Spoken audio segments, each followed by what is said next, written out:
Hello, my name is Dan Johnson. Welcome back to my channel. Today I'm going to be unboxing the new Doctor Who animated steelbook of Evil of the Daleks. Now this, for me, is a story that I've wanted animated for quite a while, and when I saw that it was being done, I got really excited because it meant that I could see something that I was really intrigued by from the photos that we've seen.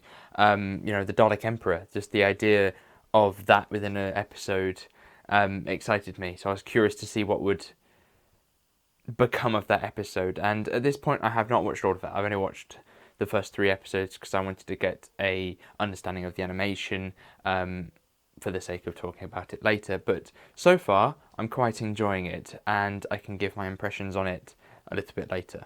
Let's first start off by actually unboxing the steelbook. So the cover itself is absolutely lovely. The Emperor Dalek there taking pride of place, taking up most of the steelbook, and at the bottom there is the TARDIS and a few Daleks, mostly covered by the logos, but never mind, that is a really lovely looking steelbook, something that is very striking, and I think represents the episode very well. And for me, as I've talked about the other steelbooks, representation of the episode is a big thing.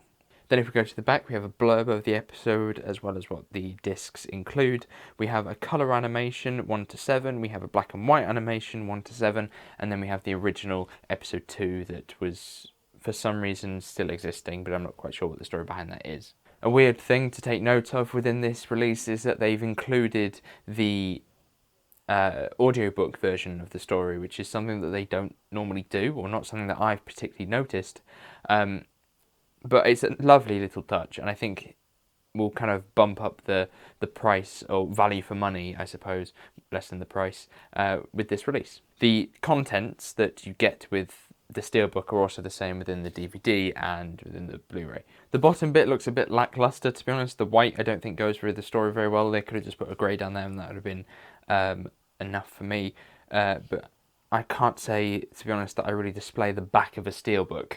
It's not really worth mentioning, but I'll mention it anyway. The Evil of the Daleks on the spine comes right up to the piece of cardboard, which is weird looking with them all stacked up on the shelf, because to me, I like a kind of a format, a similarity between all of them. And I think as this is the longest title that we've had as an animated story before, obviously it does go right down to the bottom.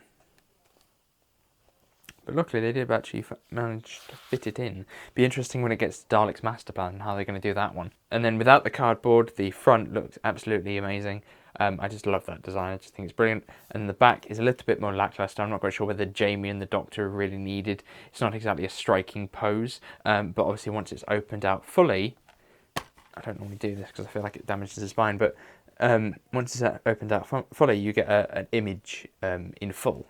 Once you open it up, you have the booklet, which has the production notes, as well as some information about all of the episodes, plus some stuff about making it as well. And it's a lovely little booklet printed on lovely glossy paper. Then you have 3 discs for this one with the art that is used on the Blu-ray and the DVD releases. We have in the first disc the episodes 1 to 7 in black and white, as well as the original surviving episode. Then we have up here in disc 2 1 to 7 in colour, as well as some bonus features, and then disc 3 being the final disc, the rest of the bonus features. And then on the back of the disc we have an image of Troughton riding a Dalek. I'm not quite sure if that has any significance. It just looks a bit fun. I don't know why it's making me laugh. I think it's just that Troughton's expression looks like that, when he's looking at you like, yeah, I'm riding a Dalek.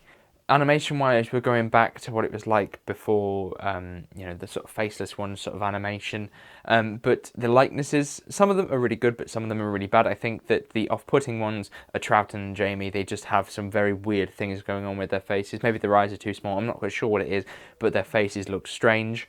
But overall, I do really like the animation. I think it is quite a solid release on that front. The background art is absolutely gorgeous, and there's a lot of little details, vases and stuff like that they've been able to include within the animation, which I think is a nice touch. And of course, small details are going to become incredibly important into future animations, such as Marco Polo, which has lots of locations and lots of small details and beautiful sets. So I'm glad that we've got some lovely background plates. Some of the shots are a bit weird, but I don't really think it's that much of a complaint once you've got used to it. There's some shots that don't... I think it's called the 180 rule. If I'm having a conversation with someone here, and there's someone standing here talking to me, and I'm talking to them, the best thing to do would be not to put the camera right between us, because then the camera, being the perspective of the person that's watching it, is then slap bang in the middle of you watching one perspective, like one person's face, and it's quite a weird shot, and I'm not a fan of those ones. But other than that, I thought that the animation was really, really well done. With this release, you get your value for money in the fact that you're getting an animation of a story that otherwise you'd have to watch through, what, telesnaps? So a lot of people, like myself, can't actually watch telesnaps. They just find them too strange as a medium to watch something in. So I think that animation's the best way for me to watch them, and thanks to this animation, I can now watch Evil of the Daleks, a story that I've wanted to watch for a very long time. Whether it lives up to that hype is another question, but we'll have to see when I finish it. I'm sure at some point I'll be talking about Evil of the Daleks once I've actually seen it. Maybe not in a video, but on Twitter. I definitely will be posting about it at some point.